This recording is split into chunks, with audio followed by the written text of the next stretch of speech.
Chapter 17. A New Interest in Life. The next afternoon Anne, bending over her patchwork at the kitchen window, happened to glance out and beheld Diana down by the Dryad's bubble, beckoning mysteriously. In a trice Anne was out of the house and flying down to the hollow, astonishment and hope struggling in her expressive eyes. But the hope faded when she saw Diana's dejected countenance. "Your mother hasn't relented?" she gasped. Diana shook her head mournfully. "No, and oh, Anne, she says I'm never to play with you again.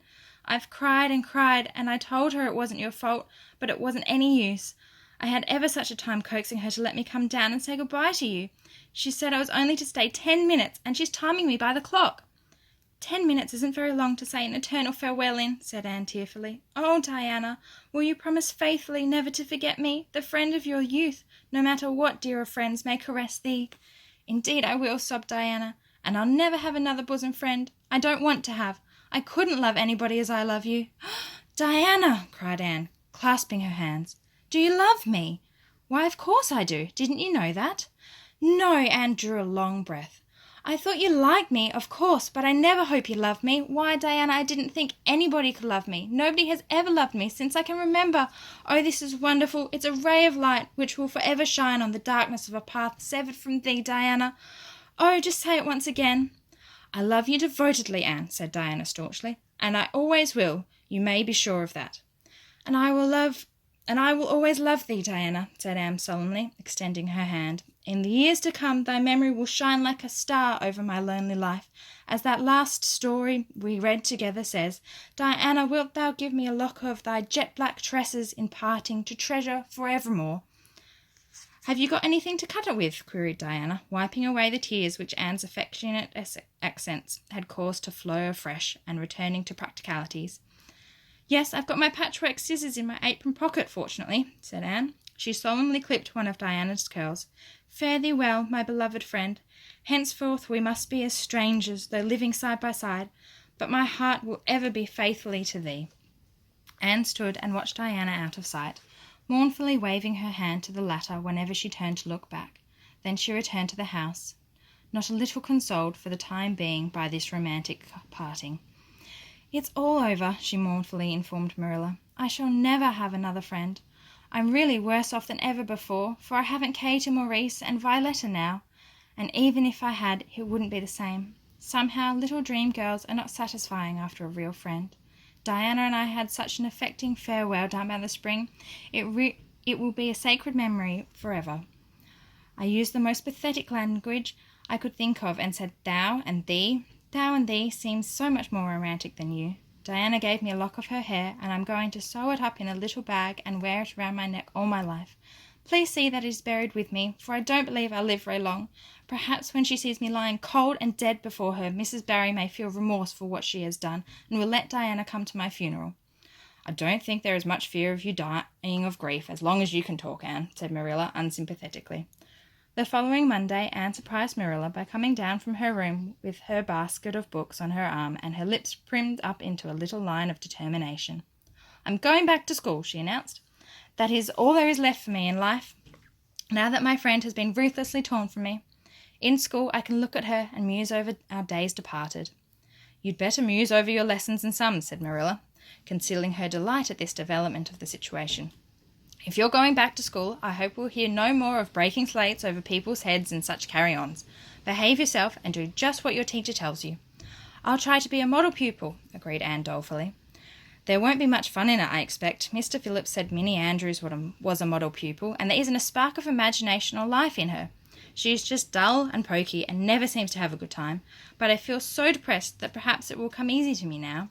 I'm going round by the road. I couldn't bear to go by the birch path all alone. I should weep bitter tears if I did." Anne was welcomed back to school with open arms. Her imagination had been sorely missed in games, her voice in the singing, and her dramatic ability in the perusal aloud of books at dinner hour. Ruby Gillis smuggled 3 blue plums over to her during Testament reading. Ella May Macpherson gave her an enormous yellow pansy cut from the covers of a floral catalogue, a species of decoration much prized in Avonlea School. Sophia Sloane offered to teach her a perfectly elegant new pattern of knit lace, so nice for trimming aprons. Katie Bolter gave her a perfume bottle to keep her slate water in, and Julia Bell copied carefully on a piece of pale pink paper, scalloped on the edges, the following effusion. To Anne, when twilight drops her curtain down and pins it with a star, remember that you have a friend, though she may wander far. It's so nice to be appreciated, sighed Anne rapturously to Marilla that night. The girls were not the only scholars who appreciated her. When Anne went to her seat after dinner hour, she had been told by Mr. Phillips to sit with the model Minnie Andrews. She found on her desk a big, luscious strawberry apple. Anne caught it up all ready to take a bite when she remembered that the only place in Avonlea where strawberry apples grew was in the old Blythe orchard on the other side of the Lake of Shining Waters. Anne dropped the apple as if it were a red-hot coal and ostentatiously wiped her fingers on her handkerchief. The apple lay untouched on her desk until the next morning, when little Timothy Andrews, who swept the school and kindled the fire, annexed it as one of his perquisites. Charlie Sloane's slate pencil, gorgeously bedizened with striped red and yellow paper, costing 2 cents where ordinarily pencils cost only 1, which he sent up for her after dinner hour, met with a more favourable reception. Anne was graciously pleased to accept it and rewarded the donor with a smile, which exalted that infatuated youth straightway into a seventh heaven of delight, and caused him to make such fearful errors in the dedication that Mr. Phillips kept him in after school to rewrite it. But, as the Caesar's pageant shorn of Brutus' bust did but of Rome's best son remind her more, so the marked absence of any tribute or recognition from Diana Barry, who was sitting with Gertie Pye, embittered Anne's little triumph.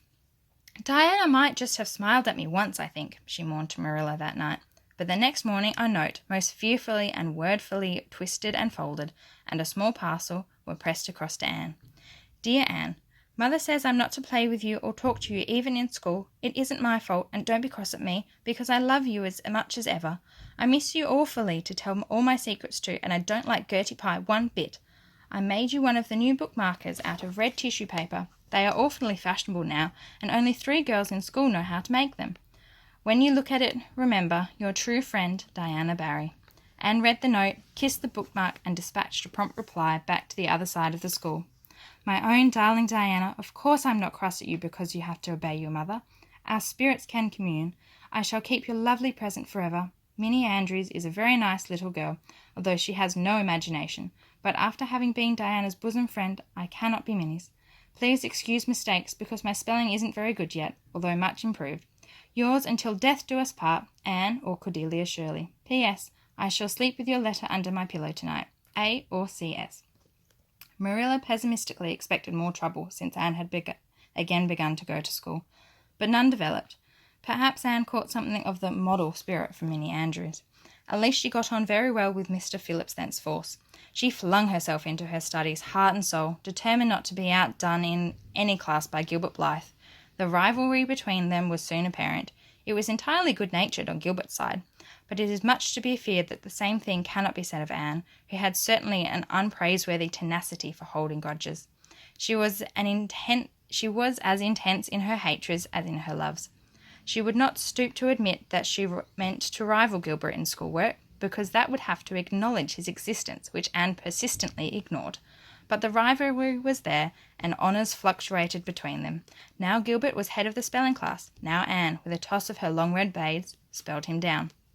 One morning Gilbert had all his sums done correctly, and had his name written on the blackboard on the roll of honour. The next morning Anne, having wrestled wildly with decimals the entire evening before, would be first. One awful day they were ties, and their name was written up together. It was almost as bad as a take notice, and Anne's mortification was as evident as Gilbert's satisfaction. When the written examinations at the end of each month were held, the suspense was terrible. The first month Gilbert came out 3 marks ahead. The second, Anne beat him by 5. But her triumph was marred by the fact that Gilbert congratulated her heartily before the whole school.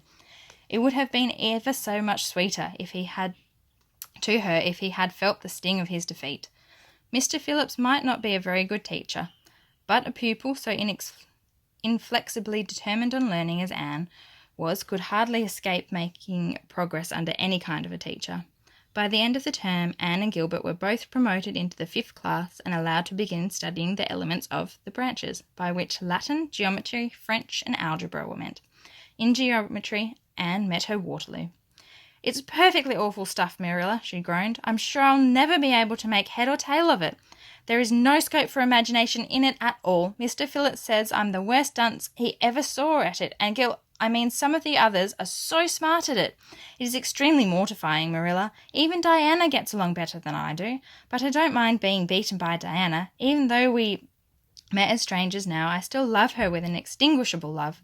It makes me very sad at times to think about her. But really, Marilla, one can't stay sad very long in such an interesting world, can one?"